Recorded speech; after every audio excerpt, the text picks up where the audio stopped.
खबर आपको दें कि मुशीर खजाना खैबर पख्तूनख्वा मुजम्मिल असलम ने इल्ज़ाम आयद किया कि अता तारर वज़ीर इत्तलात कम और नून लीग सेल के लीडर ज्यादा लग रहे हैं।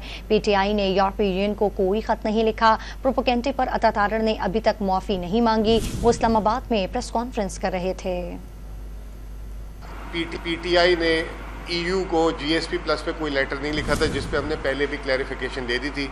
और नहायत ही शर्मनाक बात है, मिनिस्टर ऑफ इंफॉर्मेशन जो है अता तारर, वो जो है एक PMLN के सेल के इंफॉर्मेशन लीडर ज़्यादा रहे और पाकिस्तान के इंफॉर्मेशन मिनिस्टर कम रख के वो प्रोपेगेंडा फैलाते रहे और अभी तक उन्होंने उसकी माफ़ी नहीं मांगी।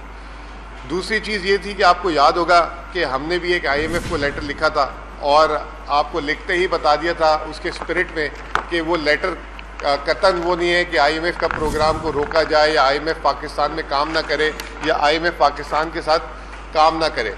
तो उसका जो है एक IMF की स्पोक्स पर्सन ने बाकायदा उसका जवाब दिया था इंटरनेशनली, और फिर उसके बाद उन्होंने हमें भी उसका रिप्लाई किया।